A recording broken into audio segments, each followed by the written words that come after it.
Пора! Привіт, мене звати Аліна, ви на каналі про подорожі і ми в Ісландії.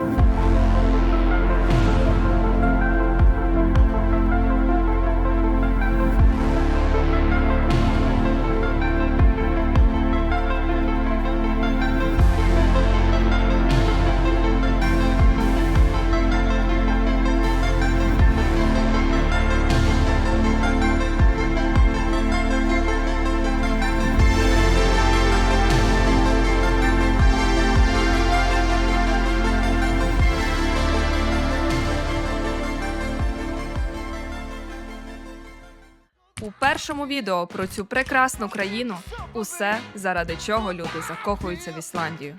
Ми побачимо найвідоміші водоспади і місця, які здаються зйомками з іншої планети. Познайомимося зі столицею країни Рейк'явіком, малим, яскравим і дуже особливим містом. Відчуємо ритм острова з перших кроків. Познайомимося з українкою-акторкою, яка вже майже 20 років живе тут, і дізнаємось, як Ісландія стала для неї другим домом.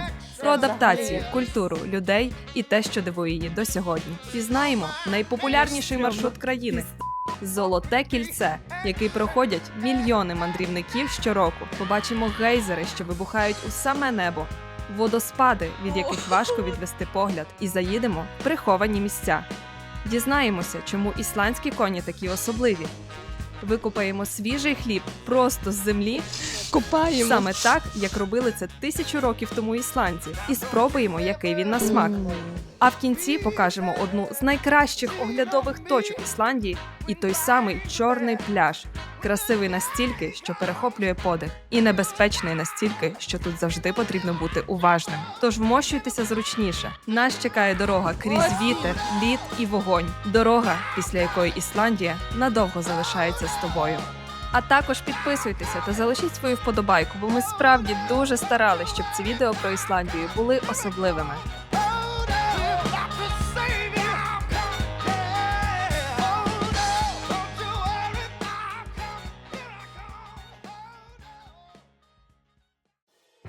Якщо глянути на карту, Ісландія – це майже кінець світу. Маленький шматок землі посеред холодного океану між Європою і Гренландією. І почнемо ми з перельоту. Переліт нас тривав 4 години, вилітали ми з Варшави до аеропорту в Кефлявіку, це на південній частині острова Ісландії. Все було б добре, якби в нас переліт не пересунувся на 2 години вперед, потім на ще годину, тому що жіночці сьогодні стало дуже сильно погано, і ми мусили зупинити літак прямо на його вильоті. Тому ми прилетіли і заселилися аж о 5 годині ранку. Але це не міняє суті. Ми в Ісландії, тому насолоджуємося кожною хвилинкою, будучи тут. В Ісландії живе трохи понад 390 тисяч людей, приблизно стільки, як у середньому спальному районі Києва. А от овець понад 800 тисяч, тож статистично кожен ісландець має по 2. Ісландія – не просто країна контрастів. Це вулканічний острів, який сформувався з лави. Більшість землі тут – це застигла магма, вкрита мохом і льодовиками. Острів стоїть просто на межі 2 тектонічних плит – євразійської та північноамериканської, які повільно розходяться. Саме тому під Ісландією сотні гарячих джерел і гейзерів, а вся країна обігрівається геотермальною енергією. Але щоб зрозуміти її ритм, треба почати з головного міста – столиці Рейк'явіка. І от ми в Рейк'явіку, столиці Ісландії. І зараз пройдемося його вуличками та покажемо кілька важливих локацій. І як ви могли вже здогадатися, Рейк'явік – це найбільше місто острова, і тут живе понад половина усіх ісландців. І почнемо ми з найвідомішої будівлі, яка називається Hallgrímskirkja. Це будівля, яку пізнають майже всі, хто навіть ніколи не був в Ісландії. Це лютеранська церква, її висота сягає 70 метрів і вона найвища в Ісландії. Її форма нагадує базальтові колони, які створені лавою. І, власне, ці базальтові колони ми побачимо пізніше у природі, в їх натуральному середовищі. А зараз можете полюбуватися. До речі, на самій церкві зверху є дуже гарний видовий майданчик, який ви туди можете зайти за окрему плату, яка буде написана десь тут знизу. Йдемо ще розкажу про одну важливу скульптуру. Такий великий човен. Він називається Сан Вояжер. Це данина вікінгам, які колись першими дісталися до острова. Це вважається символом мандрів, свободи та відкриттів. І отак він виглядає зблизька. Гарненький човен. Взагалі ця скульптура дуже гарно вписується на весь цей фончик. Ну і ще малесенька цікавинка. Це мав бути взагалі випуск про осінню Ісландію. Але так, як сталася величезна подія, коли раз на 100 років випало в жовтні дуже багато снігу, і це відбулося 2 дні до нашого приїзду, тому це буде трошечки про зимову Ісландію. Зимово-осінню. Але пам'ятайте, що ісландська погода живе за своїми правилами, і як тільки ми виїхали з Рейк'явіка, вона повністю змінилася. Далі трішечки сучасної архітектури. І позаду мене будівля, яку дуже важко не помітити, будучи в Рейк'явіку, вона називається Harpa Concert Hall. Це символ Рейк'явіка і головна концертна зала тут. Тут макет, можна побачити, як виглядає ця будівля в мініатюрі. Скляна як айсберг будівля з фасадом у формі шестикутних сот, які нагадують базальтові кристали. Мені цікаво, як вони тут вікна мають? Геотермальні джерела прямо в центрі міста.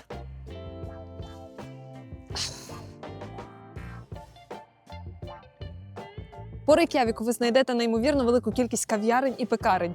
І зараз я знаходжуся в одній з найпопулярніших, яка називається Brown & Co. І тут ми з'їмо сінабони. Two cinnamon balls, please, and two filter coffee.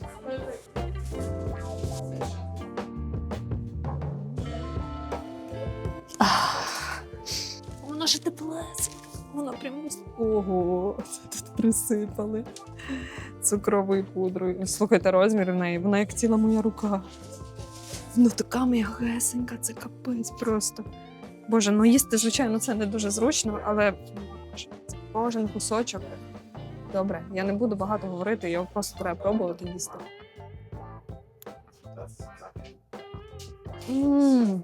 А яка вона всередині? Якщо хтось любить гливке тісто, це просто ідеальний варіант. Вона пухкесенька, промазана з корицею і з цукром коричневим. І тісто таке, воно і пухке, і тянеться, і гливке. Та ти що? Вона ідеальна. В неї ідеальні такі тонесенькі слої тіста. Домазані начинкою. Пекарня номер 1, я вам кажу. Мені ці сінабони просто снилися щодня після того, як ми приїхали з Ісландії.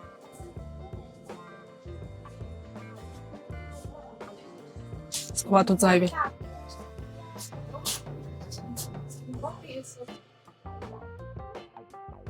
Один сінабон коштує 780 ісландських крон, кава, фільтр кава коштує 620, а скільки це в гривнях виходить, я вам підпишу на відео. Краще не переводити.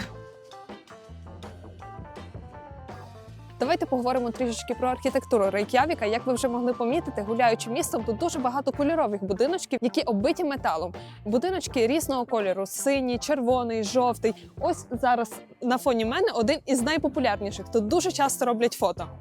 І ці всі кольори, вони тут неспроста, вони тут не для краси. Колись люди фарбували дім у яскравий колір, щоб хоч якось відігнати зимову темряву, яка триває тут майже півроку. Дерева тут не було, тож будинки робили із металу та каменю. І якщо ви помітили, метал сам такий рифльований. Це все для того, щоб вберегти будинки від сильного вітру і також вологості.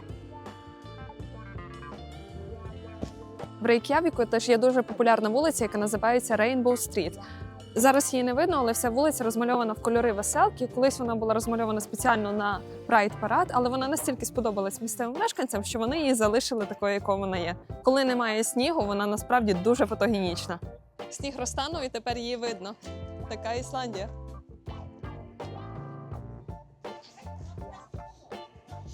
Ну, то ми зараз йдемо до найпопулярнішої будки з хот-догами, з ісландськими хот-догами, які називаються пильса.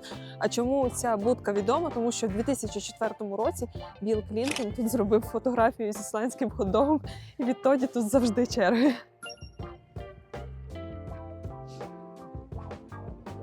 Two hot dogs, please. Thank you. Окей, thank you. Так це виглядає. 3 соуси, кетчуп, гірчиця. Дивись, яка гірчиця жовта, неонова. І якась ремулада, їхня ісландська. Це мішаний соус. Щось такого плану. Коротше, будемо пробувати. Прикол в тому, що тут теж сосисочка, вона з якогось дуже файного м'яса зроблена, і вона відрізняється від таких стандартних хот-догів. А, і тут ще цибулька. Цибулька є всередині. Сушена. Добре, пробуємо. Булочка м'ягесенька. Ця штука зверху, вона така жирніша. Якась. Певно, сосиска. Я б не сказала, що вона якась прям особлива. Гарно соусиками затоплено. Знизу хрумає цибулька. Як чисто для експірієнсу спробувати можна, та й перекус нічого. І ціна такого 880 корон ісландських. Робили не ісландці. Наші дівчата, походу. Я перепрошую, я почула, що ви говорите українською, і хотіла вас запитатися. Ми вже не вперше в Ісландії, але часто дуже бачили в основному людей з Польщі.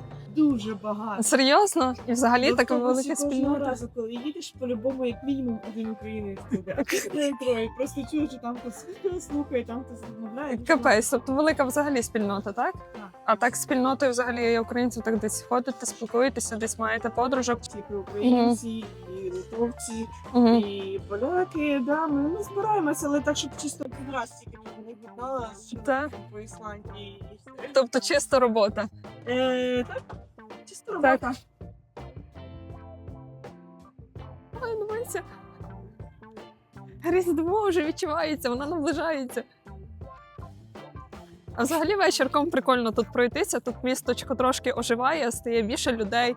Всюди по кав'ярнях запалене світло, атмосферно.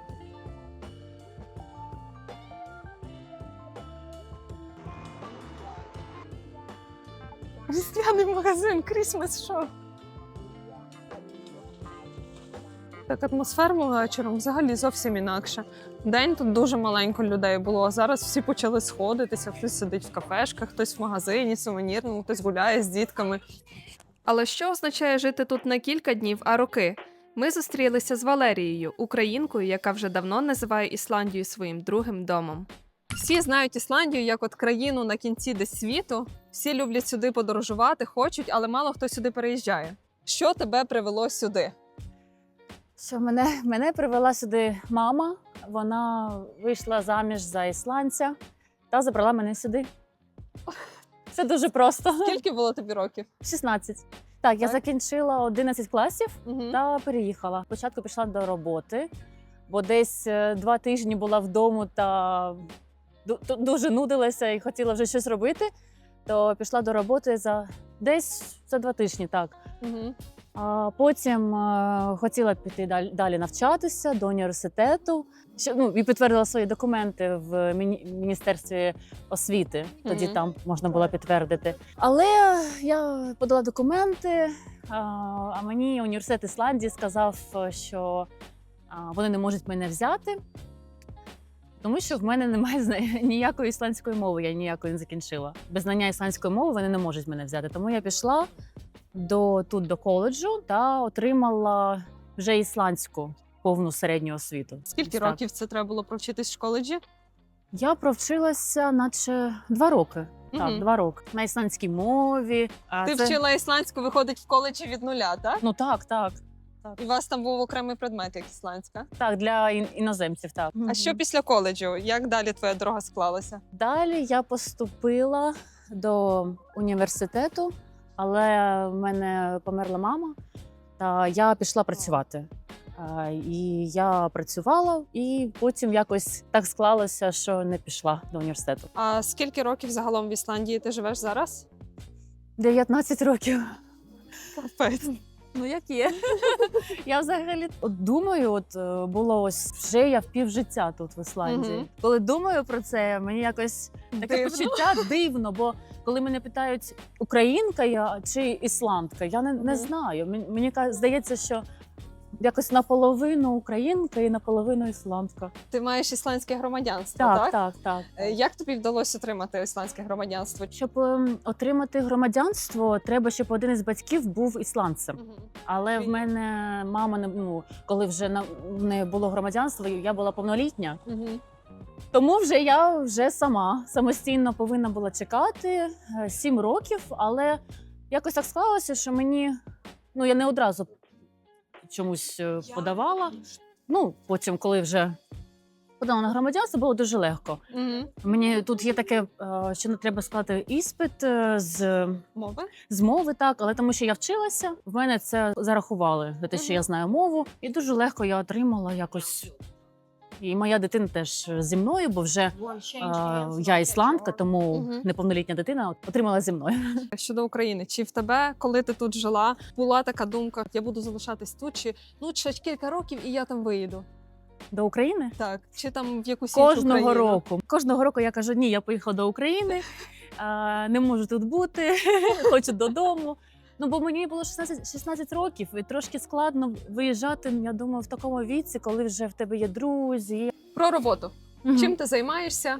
Ким зараз працюєш? Та взагалі я закінчила кіношколу тут в Ісландії. Я довго працювала масажисткою, а потім моя спина говорить мені, ні, треба щось змінювати в житті. І я запитала себе, а що би я хотіла? Бо Ісландія, от з цим мені вона і подобається. Тут взагалі ти якось почуваєш себе вільним. Коли я була маленька, дивилася кіно, ось так от дивлюся в телевізор і нічого, тільки телевізор та я. І тоді я почала дивитися, що є та як. І мені трапилося таке відео, які фільми знімалися в Ісландії, там «Інтерстеллар», наприклад. І дуже так це відео мене дуже надихнуло. Ну, тут взагалі в Ісландії що, кіношкола ось є, там де ось можна вчитися. Є небагато місць, я маю на увазі, небагато закладів, де можна навчатись. Тому я обрала кіношколу, тому що там навчають як бути актрисою на камеру. І театр мені подобається, але я більш хотіла саме в кіно, так, на камеру. І ось я пішла, і це було дуже важко, бо ісландська мова. Ну, я зробила це, закінчила, і ось зараз, це не на повну зайнятість поки що. Але я сподіваюся, що більше та більше буде ролей і в серіалах, і в кінофільмах. Поки що це маленькі ролі, але, як кажуть, не буває маленьких ролей, не буває маленьких акторів. І ось ми були теж з донькою в цьому фільмі «Грінланд Мігрейшн» з Джерард Батлер. А донька разом з тобою заграла? Так, бо я її теж маленька акторка. Але вона мені сказала, мама, ні, я більш не хочу, бо це дуже це довгі часи. Це ми були ті, хто вижив в цьому сховищі, якщо ви знаєте, в першій частині це апокаліпсис. Це спойлер, чи фільм це вже перша вийшов? частина. Ні, це перша частина, це вже кінець світу. Люди врятувалися, ось вони в якомусь бомбосховищі, і ось хто вижив. І ми були оціма вижившими, і нам пісок на голову, ось якийсь там спеціальний, зрозуміло, не дещо там на дорозі. Але пофарбувала нас, і кров була, і ми такі брудні, і волосся брудне, і ми все вийшли. І донька ні, це було дуже так весело. Їй сподобалось, але вона каже, ні, мама, я не хочу бути актрисою, мені якось не дуже. Окей, я поважаю її вибір, та... Сподіваємося, що в тебе теж буде якомога більше ролей, що ти будеш розвиватися швидше, так як хочеш у цій діяльності. До розмови з Валерією ми ще повернемося, а ви теж можете побажати їй успіхів в акторстві в коментарях. А ми залишаємо Рейк'явік позаду і вирушаємо досліджувати Ісландію глибше.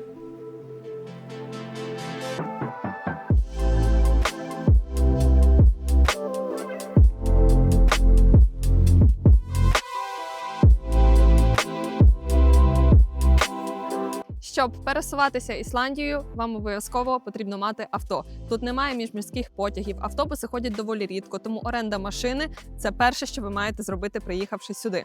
Покажу вам, що зняли ми. Ми орендували Suzuki Vitara в гібриді 4х4 повнопривідну у однієї із місцевих фірм. Фірм тут дуже багато, тому є з чого вибрати. Наше авто на тиждень коштувало 100 тисяч крон, 60 із них – це за саме авто, і 40 тисяч коштувала повна страхівка. Страхівка коштує дорого, але вона обов'язкова, оскільки тут дуже сильні вітра, які можуть вам, наприклад, вирвати двері. Тут, коли їдеш, може багато камінчиків, лави і так далі, всього вам попасти в машину, тому на всі подряпини, все, що можна, в нас тут є страхівка. Виявляється, на колесах можуть бути шипи, я про це не знала, ось такі металеві штучки.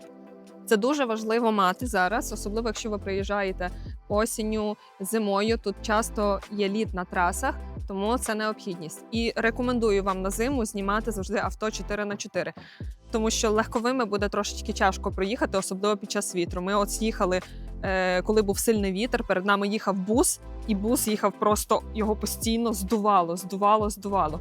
Також тут дуже популярні монстр-траки, це такі величезні машини з величезними колесами. Буси теж є з дуже великими колесами, тому я так розумію, чим більше машина тут, тим краще.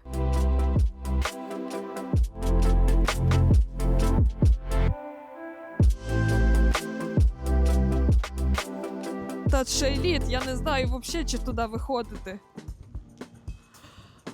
Так починаються наші пригоди на Ісландії. Будьте готовими до всього, до вітру, до шторму, приїхати сюди, потратити купу грошей і попасти в таку погоду. От вам правдива. Чекай! Та тут лід! Наш перший день почався з найпопулярнішого маршруту, який називається Golden Circle, що переводиться як «Золоте кільце». Почали ми його не стандартної сторони, а починаючи від кінця, від кратеру, до якого ми зараз прийшли, він називається Керріт. Погода, як самі бачите. Ісландія, вона непередбачувана. Отут трошечки видно, що коли хороша погода, він такий має червоний колір, помаранчевий. Це свідчить про те, що він доволі молодий, до речі.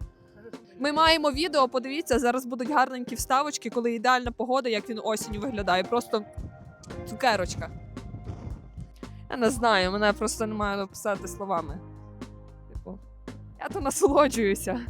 Головне насолоджуватися, але треба пам'ятати, що їдучи в таку країну, ти ніколи не знаєш, що тебе чекає так насправді. Може бути ось так. Обов'язково майте куртку протиповітряну, протидощову, яка максимально можете тільки купити, тому що сирість тут зашкалює. Воно продуває все. Ой, диви, як прикольно видно, як воно так, такі хвилі робляться. До кратеру можна зійти такою стежинкою, вона гарненько прокладена, буквально 200 метрів, і ви вже знизу і можете побачити, як він виглядає з самого низу. О, бачиш такий червоний колір? Оце про цей колір я казала, що він доволі молодий.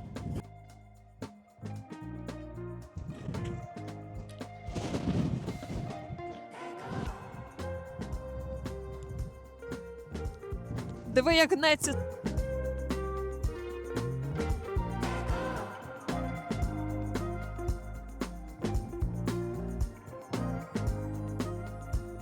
Пам'ятайте, що під цим відео ви знайдете дуже багато корисних посилань. І одним із таких корисних речей є спеціальний додаток, який називається «Парка». Чому його треба мати? Щоби заплатити за паркінг, тому що тут всюди розташовані камери, і під'їжджаючи на локацію, ви побачите ось такий, наприклад, плакат. Тут написано, скільки коштує паркінг і як за нього заплатити. Скачуєте додаток, вводите свої дані, машину, картку, кредитну чи там звичайну, і платите відразу, заїжджаючи. Зупинились біля водоспаду. Зазначаємо, наскільки сидінь у нас машина, до 7 людей. Оп. 836 корон. Все. Я можу тут стояти цілий день. Чи так насправді ви на паркінгу будете 15-20 хвилин. І якщо у вас є дуже багато локацій в один день, то я думаю, на паркінг піде добротна сума. Ну, але все одно варто це зробити краще, ніж потім отримати великий штраф. Отже, приїхали ми, заплатили за паркінг і потрапили на водоспад, який називається Урідафос. Він, до речі, вважається одним з найпотужніших по об'єму води водоспадів в Ісландії. А водоспадів в Ісландії понад 10 тисяч, уявіть собі.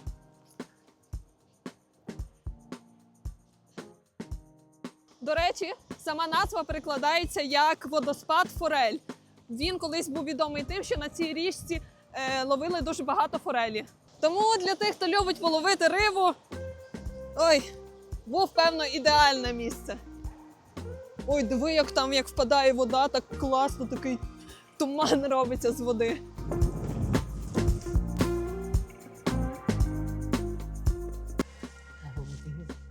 Могло бути гірше, ні? Що, варто чи ні їхати в Ісландію? Але мене захейтять. Тішся! Файно! Ні, воно все файно, класно, тільки що, тяжко. Ні, в принципі, я була готова до цього. Тільки що я хотіла на відео, щоб ми показали, як реально тут класно, коли тут офігенна погода. І найгірше те, коли ти приїжджаєш, хочеш щось зняти, а коли ми їздили і не знімали, весь час була ідеальна погода. Просто. Шкода. Але нічого, побачать інший бік Ісландії.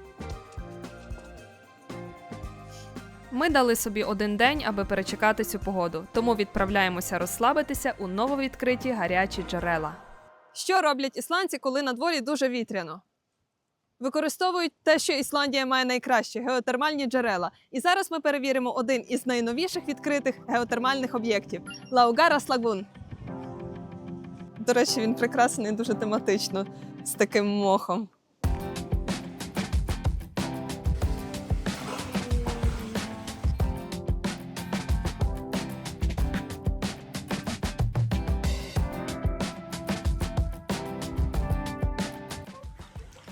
Це ми на вищому басейні. Тут, до речі, два басейни. Один зверху, інший теж знизу. І там ще буде такий водоспад, здається, який приблизно 6 метрів має.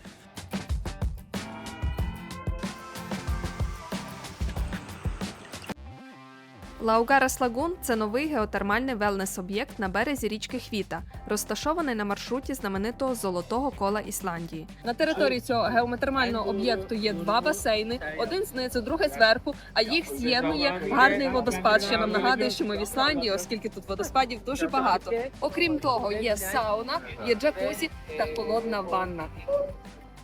З терас відкривається вид на річку та долину, а ввечері локація підсвічується дуже м'яко і атмосферно. Температура води тримається приблизно 38-40 градусів. Людей на диво небагато. Врахуйте, майже весь басейн для вас. В порівнянні до доволі популярних лагун, така як Blue Lagoon вона називається. Тут набагато більше людей і ціна в 2 рази дешевше. Нам квиточок коштував 6900 корон, це приблизно $50, тобто за двох вийшло $100, що в порівнянні до Blue Lagoon в 2 рази дешевше. А ще тут є барчик.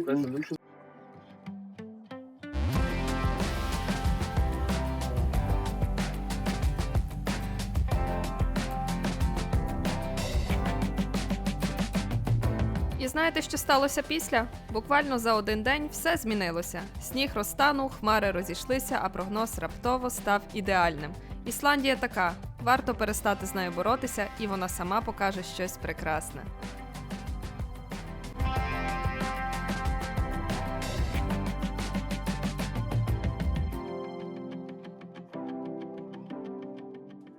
Ну що ж, продовжуємо нашу подорож Золотим кільцем.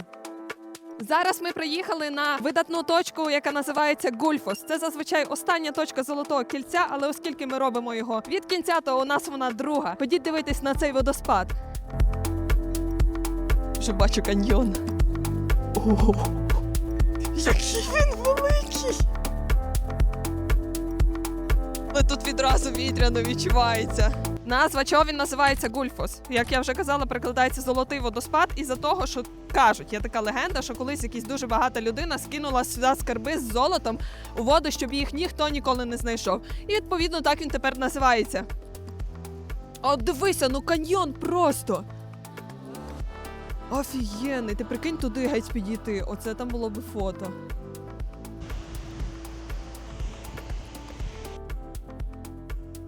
Водоспад складається з 2 каскадів і його приблизна висота складає 32 метри. Але він величезний. Вживу, на відео, повірте, він не виглядає так класно, як те, коли ви побачите його вживу. Ну що, потужне місце.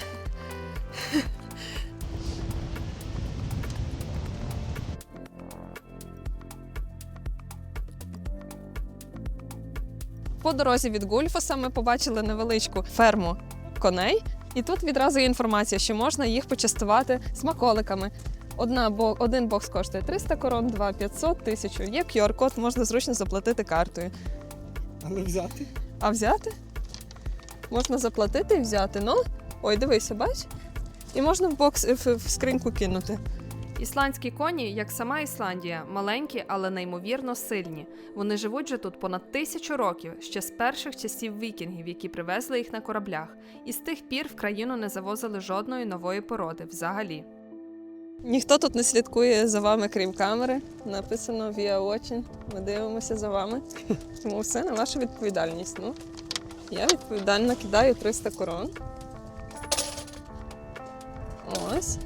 Беру одну коробочку смаколиків для коників.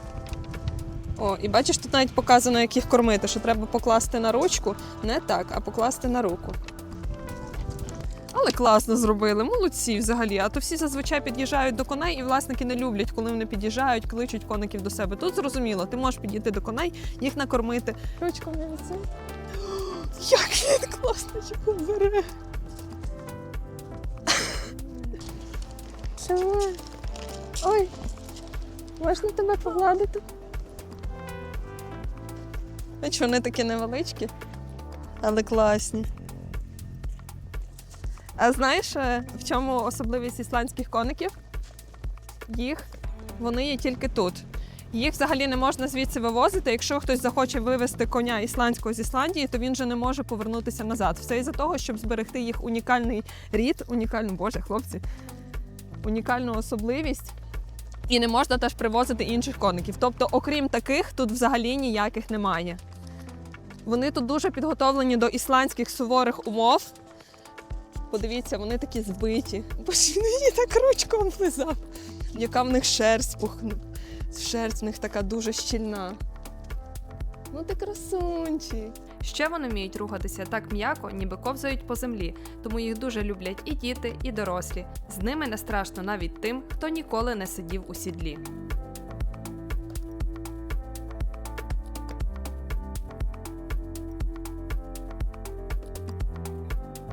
Наступна наша зупинка – це знаменита геотермальна долина Хаукадалур і головна її зірка – гейзер. І саме від гейзера походить назва усіх гейзерів світу, тобто світова назва гейзер. З ісландської гейза так і перекладається «вивергатися». Самий гейзер, він зараз спить. Останній раз він вивергався, здається, в 2016 році, і його висота виверження сягає приблизно 70 метрів. Але у гейзера є молодший брат, який називається Строкур, і його виверження відбувається приблизно кожні 10-15 хвилин висотою приблизно 25 метрів. Тому в нас буде можливість це побачити. Дивись, так виглядає головний гейзер. Зараз він просто парує, виглядає як ставочок із гарячою водою.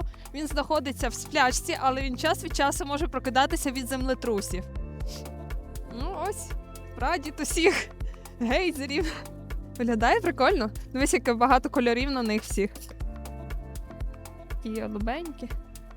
Цікаво, що вода гейзерів містить кремній, сірку та мінерали, тому ґрунт довкола має незвичні кольори – від бірюзового до помаранчевого. Температура всередині джерела сягає 120-125 градусів. Вода тут нагрівається завдяки вулканічній активності, адже під усією долиною гарячі магматичні породи. Коли кип'яток під землею потрапляє у вузький канал, тиск різко зростає і вода викидається вгору. Ось вам і природній паровий вибух. Та смердить конкретно. Ні, як заходиш в пару, смердить. Як заходиш до самої долини, взагалі не відчувається, але тільки пар йде, то воняє. Тут, до речі, в кранах, як теплу воду включаєш, то вона теж трошечки смердить яйцями. Але немає такого, що ти прилітаєш і в тебе вже все воняє, вся Ісландія. Ні. Чисто там, де є багато геотермальних джерел. Це все природа.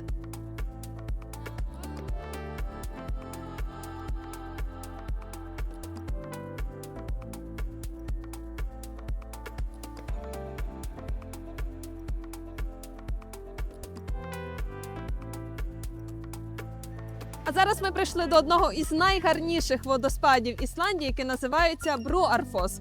Чому він такий красивий? Тому що в ньому бірюзово-блакитна водичка, яка походить від льодовика та вулканічної лави. Туристи доволі часто оминають цей водоспад, а шкода, тому що він знаходиться близько популярного маршруту Золотого кільця. Стежечка до нього недалека, буквально 300 метрів від паркінгу. Подивіться, як гарно, який маємо тут фон. Як сонечко нам світить, з погодою нам сьогодні просто пощастило. Ідеально видно колір цього водоспаду. Дивись, яка водичка. Ай, він дуже фотогенічний. Тут так видно, як воно все стікає круто, взагалі. Бомба. У нас тут черга, тому я не можу тут довго затриматися.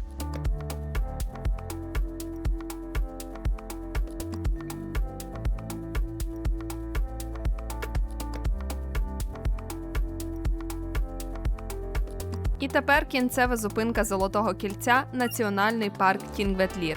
Це не просто парк, а місце, де зустрічаються два континенти – євразійська та північноамериканська тектонічні плити. Вони розходяться на кілька сантиметрів щороку, і вся долина повільно росте. Тут можна пройтися стежкою між плитами.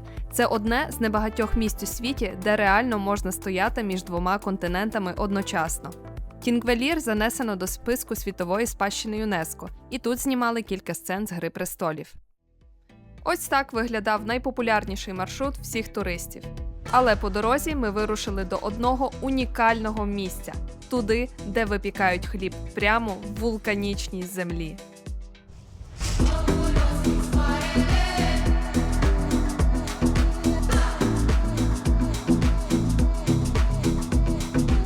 Зараз ми приїхали в унікальне місце і покажемо вам, як виглядає тут пекарство. Колись виглядало принаймні, але не таке звичайне, не в печі, не з дровами, а саме в землі, в гарячій ісландській землі. Основною причиною заснування Лаугарватен стала значна гідротермальна активність у цій місцевості. Зазвичай тут у нас є відкрите гаряче джерело з киплячою водою. І існує традиція переважно серед туристів приходити сюди і варити яйця.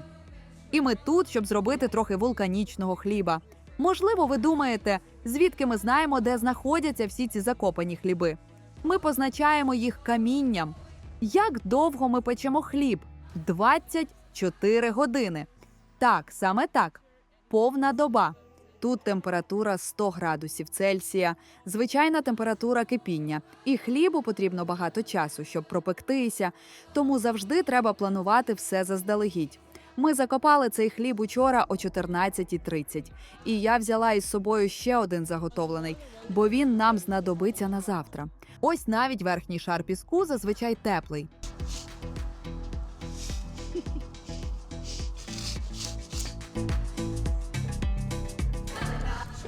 Копаємо.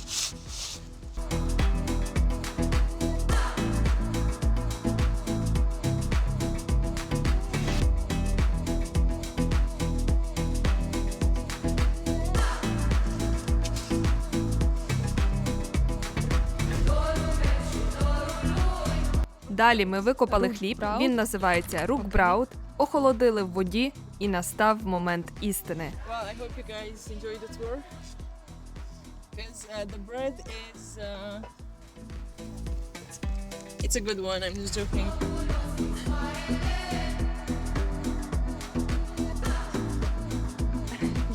Ми викопали хліб, який пікся в землі 24 години.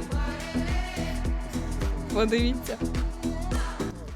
Таким чином тут випікали не тільки хліб, але робили також і м'ясо. Це в них був ідеальний спосіб, тому що в них все під рукою. Геотермальні джерела є, гаряча вода є. Взяли, зробили і все. І зараз це, до речі, єдине місце, де роблять так тільки хліб, тому що появилися якби печі, тому це вже було без сенсу. І зараз тільки тут роблять його, або також місцеві приходять робити це, ну, як вона сказала, для приколу часом. Я вважаю, це унікальний експірієнс. Я ще ні у кого не бачила, щоб хтось показував про таку штуку. А ще ми отримали рецепт цього хліба, тому можете зупинити, зробити скрін або записати собі.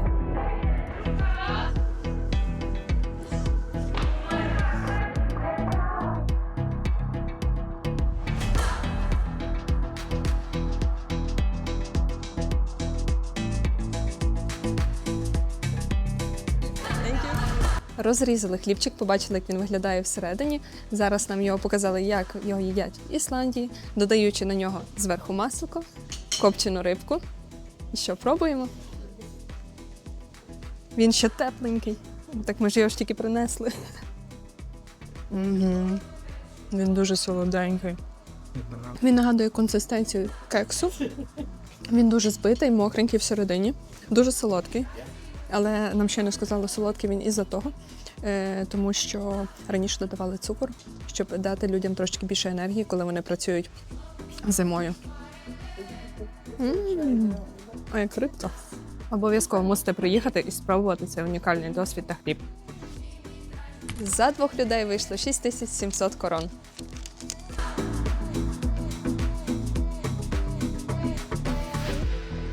Зараз поїдемо на закупи, зробимо невеличкий огляд магазинчику, який називається «Бонус». Кажуть, що це найдешевший супермаркет тут.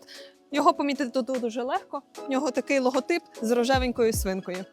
Ви ходіть дивитися, порівняємо, дорого чи дешево.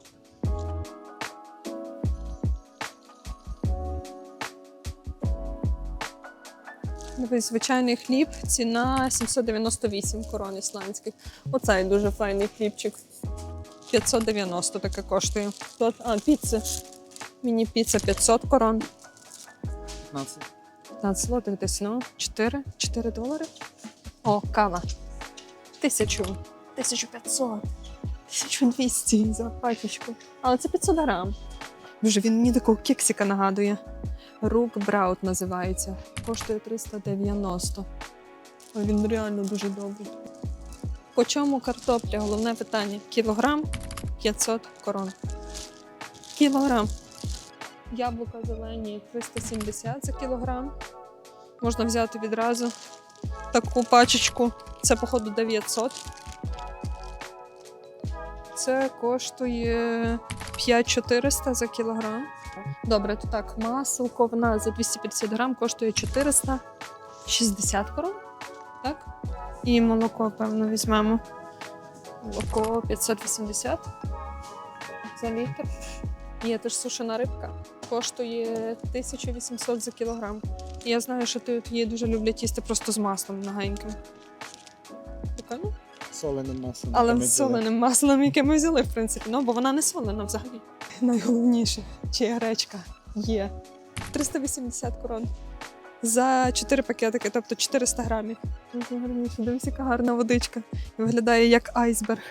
160 корон коштує. Але тут, до речі, можна пити воду з крану, тому навіть не можете купляти. Можете купити раз бутилочку і її наповнювати весь час.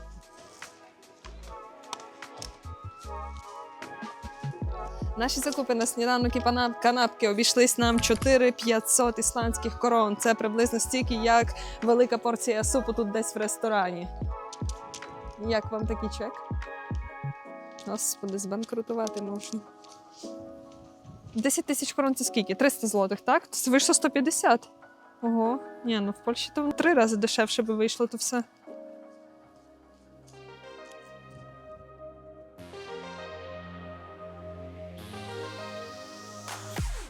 А якщо йдеться про заправки, то в більших містах вони ось такі. При цій заправці в нас є такий автомат. Тут треба вибрати, який в тебе номерок. В нас це 4. Картку прикладаєш, вибираєш, який в тебе номерок станції, і тоді тільки заливаєш, скільки тобі треба пального, і потім в тебе з карти це все спише. Все, тепер я заправилася, закінчила заправку і мене списало гроші. Відразу з карти. А ціна за літр 95-го 301 корону. Далі ми відправилися на ночівлю до гестхаусу, познайомилися з його власником, приготували з ним улюблений десерт ісландців, та буде ще багато цікавого про їхню сім'ю, але це чекає на вас у другому відео про Ісландію. Тому продовжуємо далі, бо попереду найцікавіше. До речі, в гестхаусі є на дворі ось така ванна з гарячою термальною водою. З нею користуватися можна всім, безкоштовно. Водичка завжди тут гаряча, оскільки вона поступає прямо з-під землі, що є ідеальним варіантом, щоб ввечері після інтенсивної подорожі просто зануритись в воду і відпочити. І мені вже так холодно, що треба в неї быстренько залазити. Боже, як це класно! А знаєш, що саме круто? Що тут навколо взагалі майже нічого немає, тільки наш будиночок і все, і небо, і зоряне небо. Я думаю, що це ідеальне закінчення дня. Просто краще придумати неможливо. Добре, тепер чекаємо на північне сяйво. Довго ми не посиділи, бо прийшло воно. Оце те, про що я казала зараз. О, дивіться, яке тут. Я вже такого не бачила. Його видно неозброєним оком, взагалі просто. Йо-моє! Дивись! Боже, нас дивує! Боже, яке воно інтенсивне! Його спочатку на камері було видно чуть-чуть, а тут в один момент хоп, клац! Ой, воно ж так мигає! Боже, його взагалі видно просто очами геть! Цілу цю... Це капець! Офігеть! Я в шоці, я такого не бачила, боже, жодного разу.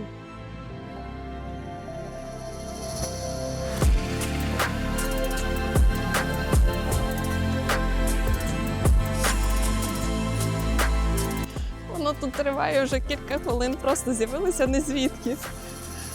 І воно весь час змінює свою форму, весь час з'являється в іншому місці. Насправді вживу воно таке легко зеленкувате, але як тільки включаєш камеру, воно прям насичений зелений колір має. Не передати словами, просто клас! Саме класно, що ми в такому місці, де зараз взагалі темно-темно, немає багато світла такого від міста, і його можна побачити ще краще. Тому якщо будете полювати за полярним сяйвом, обов'язково вибирайте якісь темні, десь далеко в селах помешкання, тоді буде його краще видно.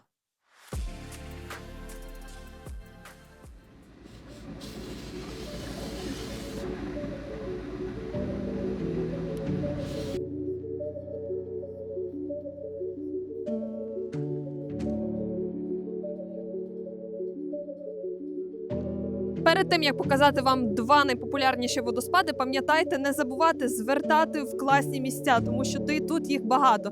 І зараз ми потрапили в один із таких водоспадів, які взагалі випадково знайшли, і він називається Егісі-ду-Фос, якщо я не помиляюся. І подивіться, що відбувається ззаду мене. Це, до речі, не дуже популярне місце з того, що я бачила на Google картах. Дорога сюди теж така трошечки з вибоїнами, тому 4х4 треба обов'язково. Але рано це виглядає. Так, як і вся Ісландія, в принципі.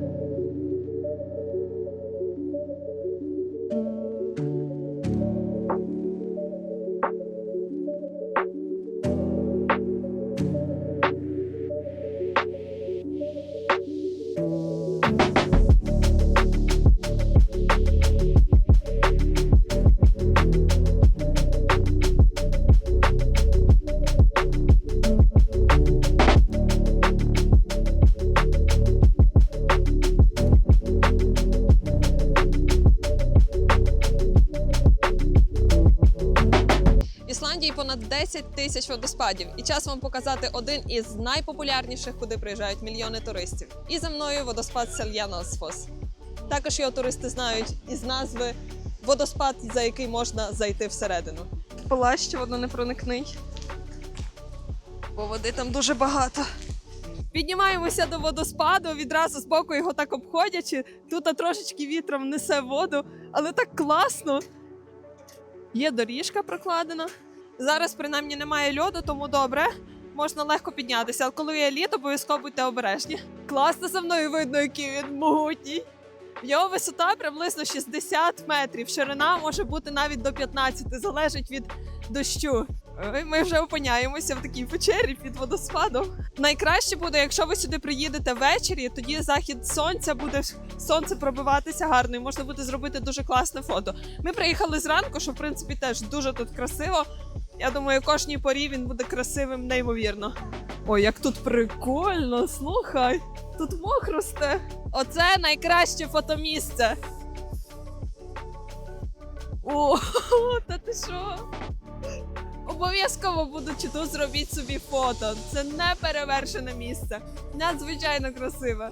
І вода такими бризками легкими, так освіжаюче. Боже, який він сильний. Немає слів. Один із тих водоспадів, куди можна зайти за нього. Це дуже унікальна можливість.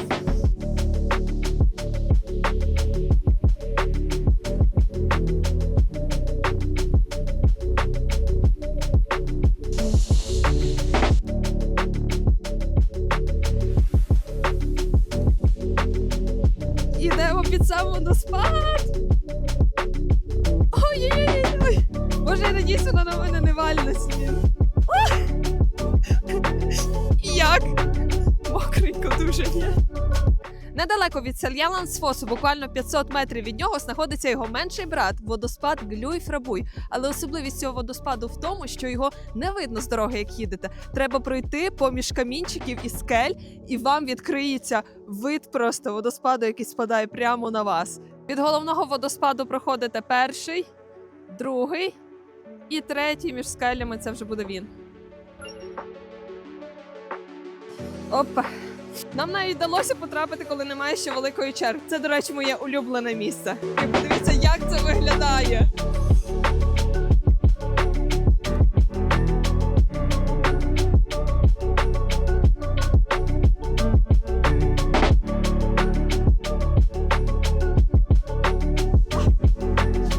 Погнали далі.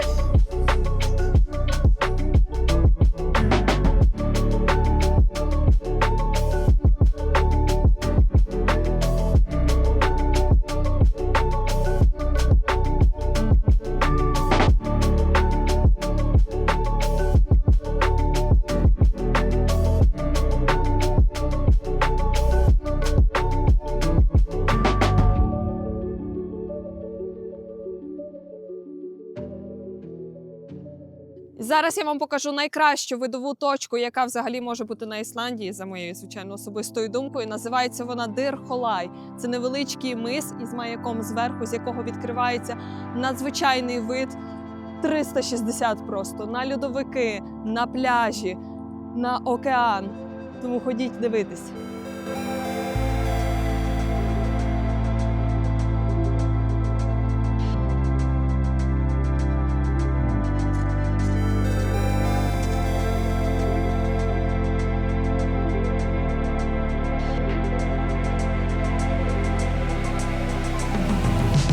На самому мисі, як я вже й казала, є такий маяк.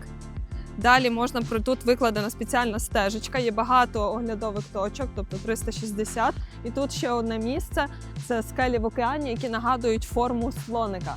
О, бачиш? Це нагадує хобот. Звідти, до речі, видно льодовик Мердал Сіокул, якось так називається, і один з найактивніших вулканів Катла.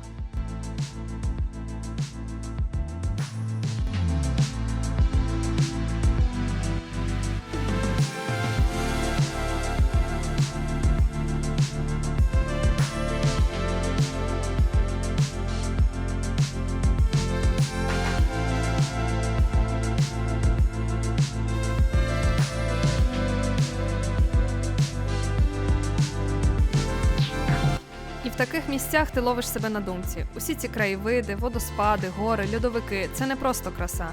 Хтось проживає цей світ щодня, прокидається, працює, закохується, будує майбутнє.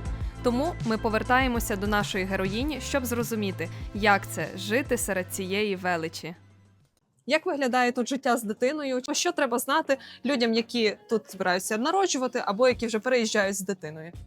Отже, народжувати тут дуже добре, тут дуже дбають. Та це безкоштовно, тут не треба платити. А треба мати страхівку, Так, до так. речі. Ну, страхівку так. Це треба робота прожити. оплачує? 6 місяців ти проживеш. Ну, якщо ти не приїжджаєш, як зараз, як українці можуть приїхати та отримати захист. Мгм. Коли ти отримуєш захист, то в тебе також автоматично йде страхівка. Вона така сама, як в мене, як в людей тут у всіх. Є. Школи безкоштовні. Зараз навіть зробили, що і обід безкоштовний. А от дитячі садки вони платні. Також до них важко потрапити. Мгм. Навіть кажуть, що коли ти тільки плануєш завагітніти, треба вже ставати на чергу до Ого. дитячого садочку. Він не обов'язковий. А ось школа, вона обов'язкова, ти повинна навчатися.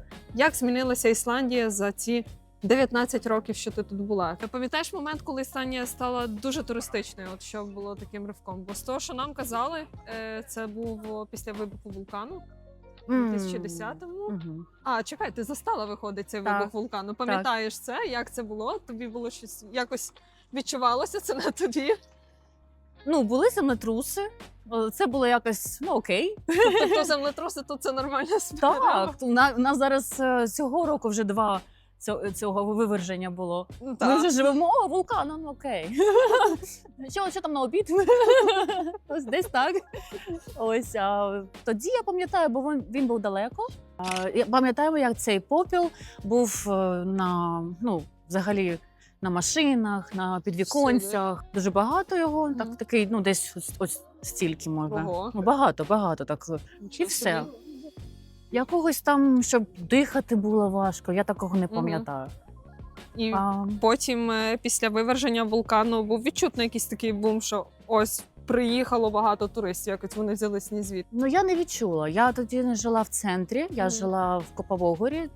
Повільно так Мгм. от люди почали з'являтися. Зараз дуже багато туристів. Ну, власне, Бо як якщо вона так казати- в порівнянні от років 10 тому, а зараз. Дуже змінилося, дуже змінилося. Багато іншої мови. Зараз всі говорять більш якось англійською. Тоді треба, зараз теж треба вчити ісландську, якщо ти хочеш тут жити, так? Але з англійською можна вижити. Більш мультикультурною стала Ісландія. Вони дуже поважають, та вони дуже такі патріоти. Вони дуже люблять, якщо ви знаєте, спілкуєтесь ісландською та знаєте культуру. Вони дуже, якщо навіть людина пробує говорити ісландською, вони такі так, Ага. допоможуть тобі. з кожним роком Ісландія стає все більш туристичною. Як тут відносяться до іноземців? Чи їх тут багато працює, чи більше приїжджає туристично? Іноземців багато, так. І навіть як поляків теж багато. В них є своя як спільнота, вони дуже один одному допомагають на роботу знайти. Я сподіваюся, що це теж з українцями так буде, що всі будуть один за одного. Але українців багато зараз тут, що я бачила, бо ми де не йшли на вулиці, хтось по телефону, хтось в магазині, з кухні приносять нам страву, кажуть смачного, бо десь почули, що розмовляємо. Тобто українців тут, я замітила, щоразу більше теж стає. Ну, десь 3000 є. Бо багато поїхали. Багато поїхали, тому що дуже є проблема з орендою житла. Десь, може, в Акурейрі на півночі так, трошки легше, а ось у столиці так, в Рейк'явіку трудно. А з роботою теж, бо люди не говорять навіть англійською, буває таке. От я знаю, зустріла людину з Харкова, працювала адвокатом, а приїхала до Ісландії, мови англійської не знаю, бо не потрібна вона була. І ось так. Чи є тут якісь, я не знаю, можливо, групи на Фейсбуку або якісь зустрічі, де можна прийти, зустрітись, поговорити якісь питання? Є щось таке тут? Чи кожен якби сам за себе і по компанії? Є працівник Червоного Хреста Ірина Гордієнко. Вона дуже активна, вона молодець, і вона організовує такі зустрічі. Тут у центрі, Вітаторг називається. І ось вона молодець, вона дуже так часто організовують, тому є така як можливість та є таке середовище, де українці можуть прийти та поспілкуватися та не бути самотніми, скажімо так. Бо багато людей можуть приїхати, навіть бути одна людина одна. Так трапилося, що от приїхала одна і не знає, і сидить собі вдома, так, наприклад. Так. І це дуже погано, тому є так можливість є. Чи ціни відповідають якості життя того, що ти витрачаєш? Взагалі тут можна добре жити. Як, не то, що якось шикарно, але вижити можливо. Заробляти, якщо, наприклад, ти працюєш у сервісі, там офіціанткою, заробітна плата зараз, якщо чистими, 400 тисяч може бути. Це теж, якщо ти працюєш додатково, якщо ввечері, на вихідних, на свята, це ж набагато більше платять, так? І це залежить від цього теж, то це можливо, але теж потрібна ж мова, англійська хоча б. А, наприклад, скільки коштує орендувати квартиру, скажімо, таку студію, я не знаю, тут є таке популярне? Так, студія, так, це дуже популярне. Десь в окрузі Рейк'явіку, за 250. Але тут є ще такі, як по-нашому, субсидії. Це як повертається, як знижка на житло. І ось якщо у тебе є студія, це обов'язково, щоб був свій санузел та кухня, тоді ти можеш подати на цю знижку. Якщо це кімната, це не буде в тебе знижки. І ти можеш так подати. Це для всіх, це і для ісландців, це щоб регулювати ринок, щоб люди могли дозволити собі винаймовувати житло, і ця знижка рахується з вашого прибутку. А це тільки на студії чи теж апартаменти? На квартири, так, на дім. Теж є таке, якщо людина мало заробляє, наприклад, вона знаходиться на соціальній допомозі, так, вона ще може подати на додаткову знижку. Чи є в Ісландії якісь особливі традиції, які тебе здивували? Здивували так. Наприклад, на Різдво в них є 13 гномів ісландських. Це Йола Швейнір. У них немає там Святого Миколая? У них оці гноми. І вони приходять до Різдва, і залишають їх 13, і залишають подарунки в взутті. Про ісландців в них є таке, як мотто, навіть можна сказати, це «Зета Редост». А це з перекладу воно якось буде, якось воно все налагодиться. І це взагалі дуже про ісландців. Вони такі люди, вони, знаєте, не переймаються. Вони дуже такі, якось воно буде. Якщо не сьогодні, то завтра ми це зробимо. Куди нам поспішати? Це про ісландців, так, про ісландців. 3 речі, які тобі подобаються в Ісландії, і 3 речі, які тобі не подобаються в Ісландії. 3 речі, які мені подобаються. Це тут безпечно. Ще є якась стабільність, якась безпека в тому, що завтра будуть гроші. А третє, ну, природа, напевно. Ну, природа не що холодно. Оце не подобається. Це перше, що мені. Оце, що взимку, це темрява, немає сонця, холодно, це вітра. Це що не подобається. А природа мені подобається. Це тут і вулкани, і водоспади, і це гейзери. І, взагалі, тут стільки всього. І, дуже красиво, дуже красиво. Ось. І ще 2, які не подобаються. Якщо є. Можливо, немає. Можливо, і є. Не знаю. Може не бути, так це ж добре. Не шукай. Не мусиш шукати, Мені так? погода тільки. Якщо було трошки тепліше, якось, щоб взимку не було так як така темрява, ось якось. Для кого Ісландія? Чи Ісландія для всіх? Так. А чого ні? Якщо вона повинна тобі зайти. Кажуть, що от перший рік він найскладний, він рішальний. Ти приїжджаєш, і якщо за 1 рік ти не виїхав з Ісландії, то вона залишиться в твоєму серці, і ти завжди захочеш сюди повернутися. І так воно є. Я, наприклад, десь їду, але мені в серці, мені хочеться сюди повернутися, бо щось є в цій країні. Ось вона зве тебе обратно. Якось Чи щаслива ти тут? дуже гарне питання.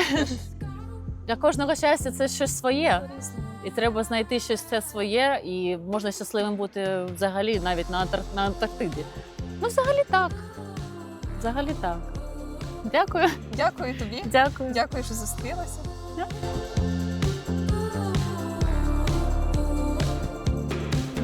Ну що ж, повертаємося до нашої подорожі.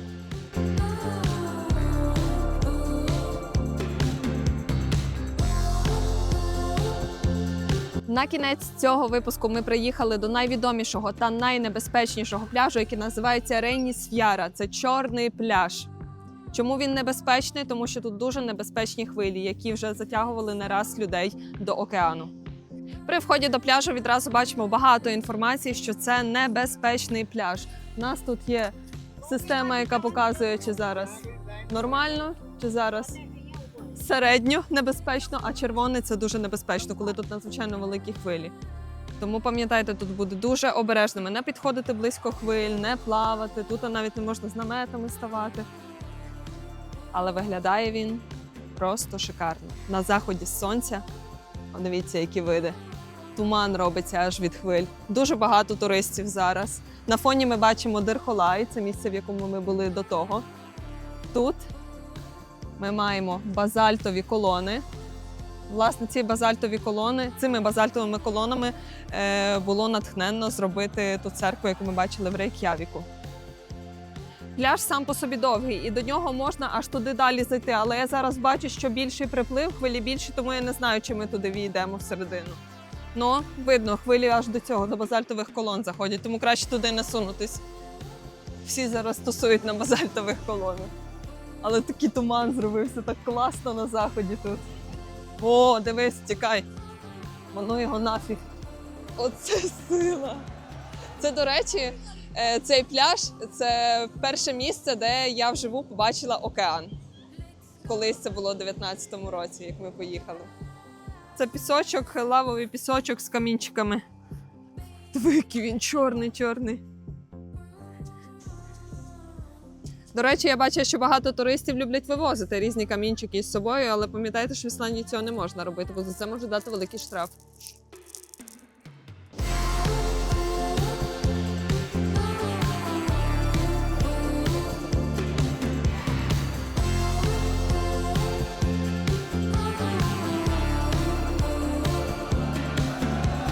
Ісландія не намагається сподобатися, вона не прикрашає себе для туристів. Вона просто така, як є, справжня, велична і жива. Це місце, де природа говорить гучніше, ніж люди. Чекайте, друзі, тут ще тизер до другої частини. У наступному відео про Ісландію ми поїдемо до найбільшого льодовика Європи. Світляється як скло. Побачимо тисячолітні голубі айсберги, пройдемося моховими полями, каньйоном та продовжимо захоплюватися водоспадами. Познайомимось з ісландцями, приготуємо їхній смак дитинства та побачимо секретну фабрику. Вау. Побуваємо в поселенні вікінгів і дізнаємося їхню історію. Та покажемо найбільш фотогенічну південну точку Ісландії. Це та ще більше в другій частині зовсім скоро. Клас!